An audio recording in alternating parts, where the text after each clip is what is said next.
Hello friends everyone. आज हम पढ़ा रहे हैं Alka super gas paper history subset 3 का बीए पार्ट 1 का है। तो ये कल पूछे जाने वाले 11 तरह के पूछे जाने वाले एग्ज़ाम में आपका बहुत सहयोग करेंगे ये क्वेश्चन, जो निश्चित रूप से पूछे जाएंगे। तो देखिए 83 नंबर से स्टार्ट करते हैं। अगला क्वेश्चन सब और भी हम कवर कर चुके हैं ऑब्जेक्टिव टाइप का दूसरे क्लास में। तो फ्रेंड्स चलते हैं अपने क्वेश्चन की ओर।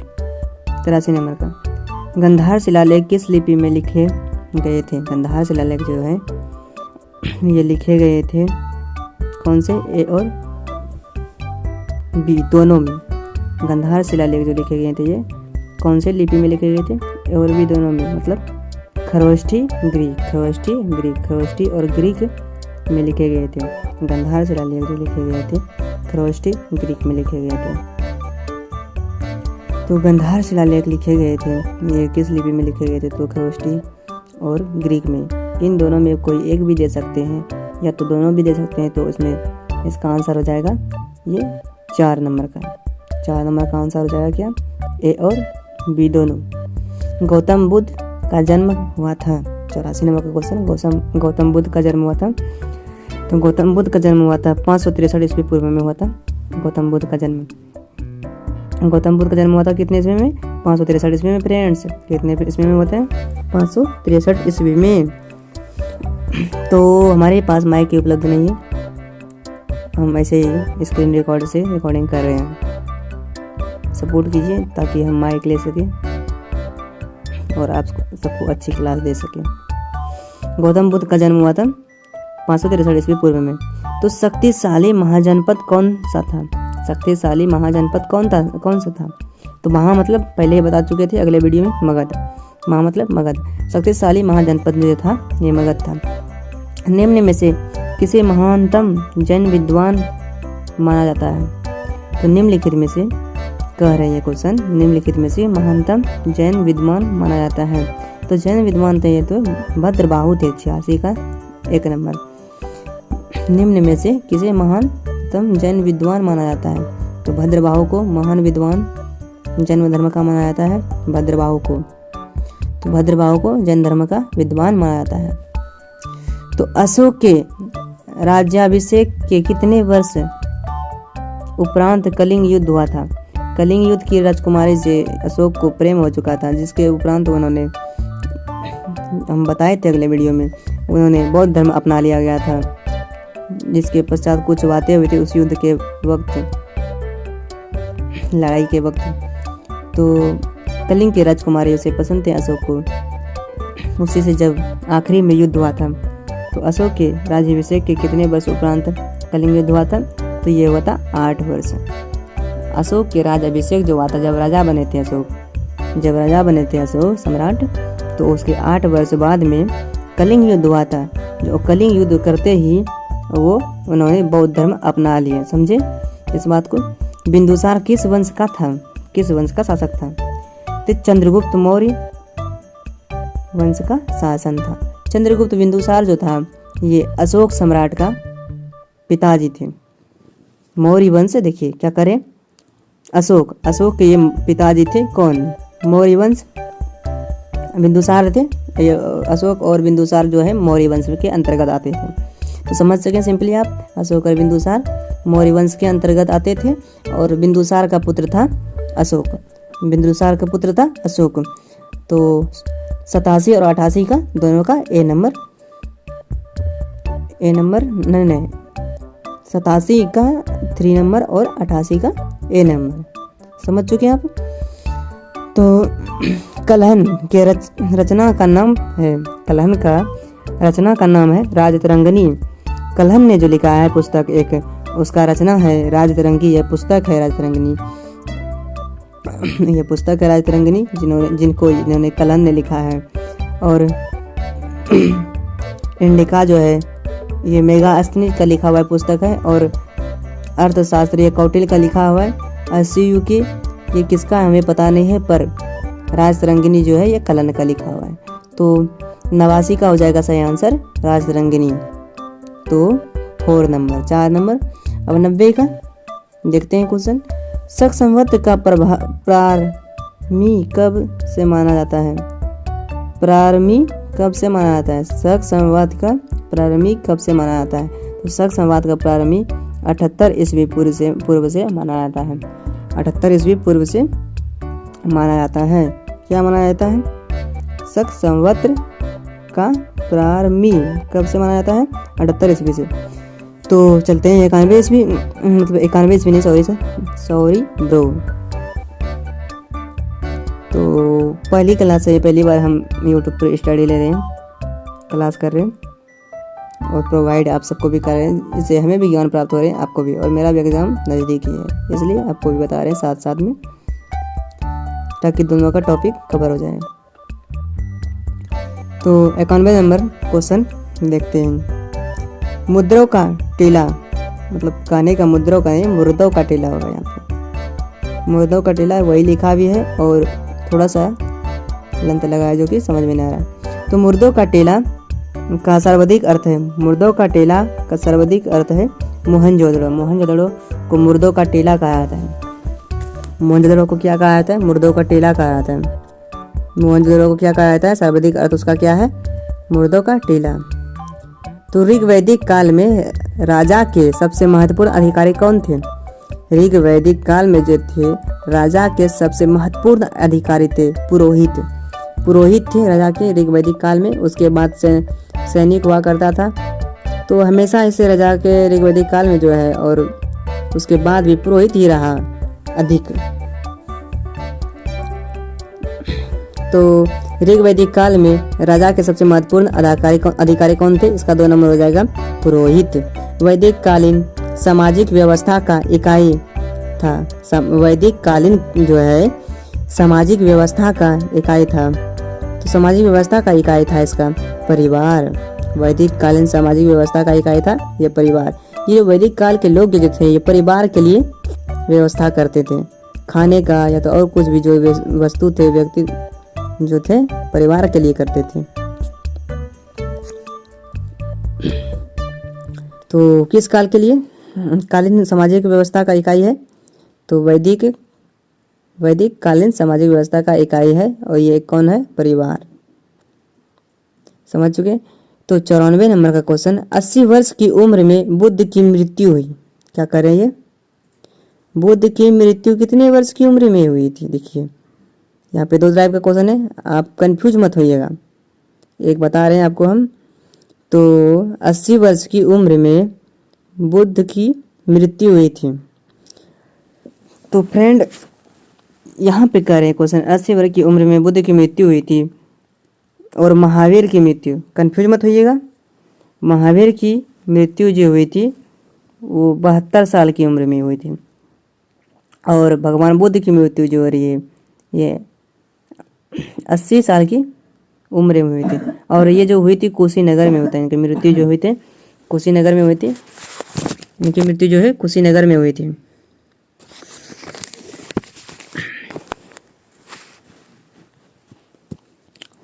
तो कुशीनगर में हुई थी, इसका ये नंबर हो जाएगा 94 का। तो अर्थशास्त्र किसने लिखा है? तो इस पहले से आप जान चुके हैं, ये चाणक्य ने लिखा है। अर्थशास्त्र जो लिखा है चाणक्य, उसी को कौटिल्य भी कहते हैं, दूसरा रूप उसका नाम, दूसरा नाम है जो कौटिल्य। तो 95 का 2 नंबर। हरिसेन राजकवि थे। कौन से थे? क्या थे? हरिसेन कौन थे और क्या थे? हरिसेन जो है राजकवि थे, वो राजा के कवि थे। हरिसेन किसके कवि थे? राजा के कवि थे। किसके दरबार में मतलब ये कवि थे? तो ये समुद्रगुप्त के दरबार के ये कवि थे। हरिसेन जो है राजकवि थे, तो राजकवि थे ये, तो समुद्रगुप्त के राजकवि थे। समुद्रगुप्त के, हरिसेन जो है समुद्रगुप्त के थे राजकवि। हर्षचरित्र लिखा गया। हर्षचरित्र जो लिखा गया है ये किसने लिखा है? कह रहे हैं क्वेश्चन, वान भट्ट द्वारा लिखा गया। ये हर्षचरित्र लिखा गया, जो हर्षचरित्र लिखा गया ये वान भट्ट। और वान भट्ट कौन थे? ये हर्षचरित्र लिखा था जिन्होंने पुस्तक एक ये लिखा था हर्षचरित्र, ये लिखा था वान भट्ट द्वारा लिखा गया था। विक्रमशिला विश्वविद्यालय की स्थापना की। विक्रमशिला विश्वविद्यालय की स्थापना किसने किया था? विक्रमशिला विश्वविद्यालय की स्थापना पालव ने की थी। तो अगले क्वेश्चन में बोले थे हम कि विक्रमशिला महाविहार की स्थापना किसने किया था। उसमें जो है विक्रमशिला महाविहार की स्थापना जो लिखा हुआ था, तो इसमें हम बताए थे। एक मिनट क्वेश्चन इसका इसमें पालव ने किया था, और पालव ने किया था उसका पूरा नाम था धर्मपाल द्वारा, जो उसका पूरा नाम था धर्मपाल। विक्रम महाविहार की स्थापना धर्मपाल द्वारा किया गया था। तो वही क्वेश्चन जो कह रहे हैं यहाँ पे, तो विक्रमशिला विश्वविद्यालय की स्थापना किसने की। विक्रमशिला विश्वविद्यालय की स्थापना किया था पालव ने किया था, धर्मपाल ने किया था। कहने का मतलब इनमें से किसका संबंध शंकराचार्य से है। इनमें से किसका संबंध शंकराचार्य से है। इनमें से किसका संबंध शंकराचार्य से है। इनमें जो है शंकराचार्य से संबंध जो है ये जो है अद्वैतवाद जो है शंकराचार्य से इसका संबंध है। अद्वैतवाद जो है शंकराचार्य से संबंध है। इनमें से किसका संबंध शंकराचार्य से है। अद्वैतवाद जो है इसका शंकराचार्य से संबंध है। तो सोमनाथ के मंदिर को तोड़ने वाला था, तो इसका मोहम्मद गजनवी। क्या देखिए आप, ये जीके जीएस में पहला क्वेश्चन में दिया गया, पहला मतलब चैप्टर में दिया गया है, जो हिस्ट्री के जो है क्वेश्चन उसमें दिया गया है। तो सोमनाथ के मंदिर को तोड़ने वाला था मोहम्मद गजनवी। इन्होंने मोहम्मद गजनवी ने जो है ये 17 बार आक्रमण किया था। सोमनाथ मंदिर पर 17 बार आक्रमण किया था मोहम्मद गजनवी ने। बताइए, ये दूसरे देश के थे और इन्होंने 17 बार भारत पर आक्रमण किया था मोहम्मद गजनवी ने। वे खास करके सोमनाथ मंदिर पर जोर दिया था इन्होंने। समझ चुके हैं आप फ्रेंड्स। तो सिंधु घाटी सभ्यता के पतन का कारण था, सिंधु घाटी के सभ्यता का पतन का कारण था इनमें से सभी कौन सा। बाढ़ था, भूकंप था, आर्य आक्रमण भी हुआ था वहाँ पे सिंधु घाटी सभ्यता के। देखिए क्या क्या हो गया, वो तो पहले बाढ़ आया उसमें क्षतिग्रस्त हुए, उसके बाद भूकंप आया उसमें भी क्षतिग्रस्त हुए। तो दोनों प्राकृतिक आपदाएं आ गए। उसके बाद में ऊपर से देखिए बाहरी आर्य आक्रमण जो किया गया, मतलब बाहरी लोगों ने इसको आक्रमण जो किया गया इस पर, तो समाप्त ही कर दिया इनको। तो सिंधु घाटी सभ्यता के पतन कर दिया, इसका पतन कर दिया आर्य आक्रमण करके। तो ये सभी जो है आर्य सभ्यता के पतन का कारण जो है। प्रकृति प्लस में और लोक व्यक्ति जो राजा थे, पहले राजा हुआ करते थे समाज के, तो आर्य आक्रमण ने किया था। तो आक्रमण कौन कर सकते हैं, राजा कर सकते हैं। अभी तो जो युद्ध चल रहा है अभी यूक्रेन और रूस के बीच में, अभी तो युद्ध कहा जाता है, आक्रमण तो कहा जाता है ये, मगर उस वक्त आक्रमण नाम दिया था। अभी तो युद्ध हो रहा है, महायुद्ध, विश्व युद्ध जिसे कहते हैं। अभी युद्ध का रूप लेता है। और पहले आक्रमण करता था सैनिकों द्वारा, जो अभी सैनिक द्वारा जो करते थे वो सैनिक वो गन और बंदूक लेके नहीं घूमते थे। उस वक्त हाथ में भाला, तलवार, घोड़े आदि सब चीज़ों से आक्रमण क्या करते थे। तो अभी तो चलते हैं, तोप चलते हैं, ये वो बहुत सारे गन हथियार आधुनिक आ गया है अभी वर्तमान में। और आधुनिक और वर्तमान दोनों का उपयोग किया जाता है अभी। तो बात एक ही है। तो वैदिक युग में सर्वाधिक शक्तिशाली देवता थे। तो वैदिक युग में जो थे सबसे सर्वाधिक शक्तिशाली देवता थे इंद्र। पहले इंद्र की पूजा की जाती थी वैदिक युग में। जिस युग में वेदों का चलन था, जिस युग में वेदों का आचरण करता था। समझ चुके हैं आप। अभी तो कलयुग है। तो वैदिक युग जिस युग में वैदिक के बारे में, मतलब पुराण के बारे में, पुराण वेद उसी में जाता है, ये सब उसी के रिलेटेड है ये। तो वैदिक युग में सर्वाधिक शक्तिशाली देवता थे ये इंद्र। तो फ्रेंड्स, आप इस चैनल को लाइक, सब्सक्राइब, पसंद आए तो शेयर ज़रूर करें, अपने दोस्तों को हेल्प करें, ज़्यादा से ज़्यादा ग्रुप में शेयर करें। फिर से इसे हम रिवाइज कर देते हैं, रिवीजन जो कि आपको याद करने में आसान हो जाए। तो गंधार शिलालेख किस लिपि में लिखे गए थे। जो गंधार शिलालेख है जो खरोष्ठी और ग्रीक लिपि में लिखे गए थे। इसका सही आंसर हो जाएगा डी नंबर, ए और बी दोनों। गौतम बुद्ध का जन्म हुआ था गौतम बुद्ध का जन्म हुआ था 563 ईस्वी में। गौतम बुद्ध का जन्म जो हुआ था 563 ईस्वी में। शक्तिशाली महाजनपद कौन सा था? शक्तिशाली जनपद कौन सा था? मगध। तो हम पहले भी बता चुके हैं इसके अगले वीडियो में। तो मगध, मोसे मगध वहाँ से जनपद और मगध, समझ चुके हैं। मोसे महाजनपद और मोसे मगध। क्वेश्चन में ये बताते हैं ये निम्नलिखित में से किसे महानतम जैन विद्वान माना जाता है? इनमें से किसे माना जाता है महान जैन का महान विद्वान माना जाता है? किसे? तो भद्रभाव जो है ये महान जैन विद्वान माना जाता है।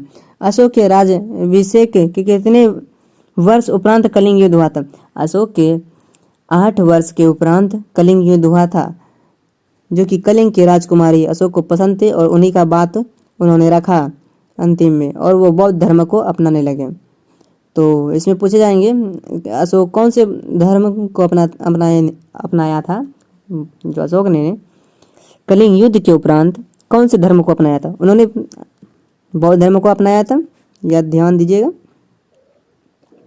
और ये 8 वर्ष के उपरांत कलिंग युद्ध हुआ था, जब अशोक ने राज्य गद्दी पर बैठे हो। बिंदुसार किस वंश का शासक था? बिंदुसार जो था मौर्य वंश का शासन था।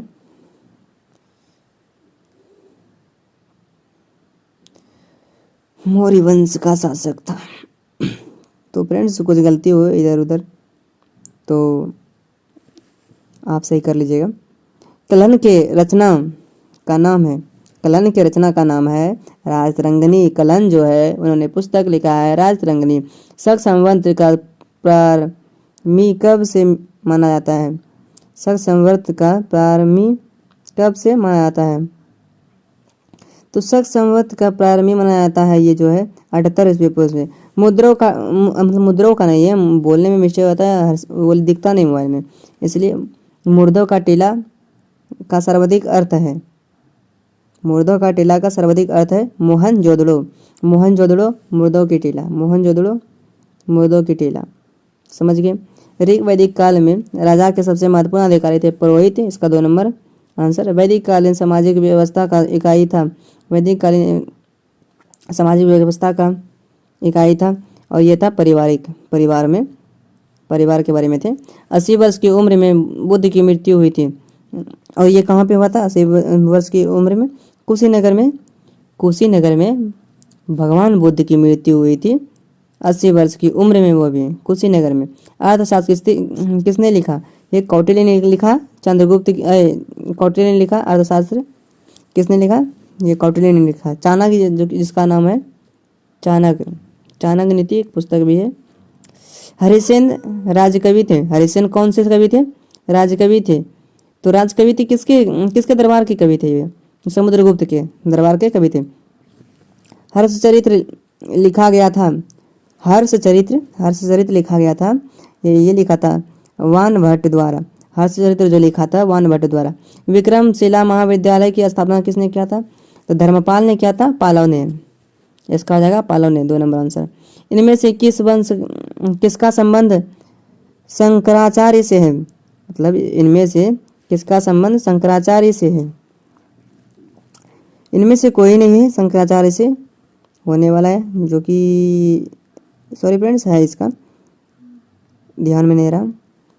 तो अद्वैतवाद, इनमें से किसका संबंध शंकराचार्य से? अद्वैतवाद।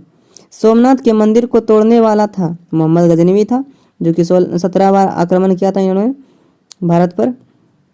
सोमनाथ को मंदिर को तोड़ने वाला था मोहम्मद गजनी एक हीरो है वो। सिंधु घाटी सभ्यता के पतन का कारण था कौन सा था? बाढ़, भूकंप, आर्य आक्रमण, इनमें से सभी। 4 नंबर हो जाएगा। वैदिक युग में सर्वाधिक शक्तिशाली देवता थे कौन? इंद्र। तो 102 तक कराए दिए। तो पसंद आए तो वीडियो लाइक और शेयर सब्सक्राइब जरूर करें चैनल को।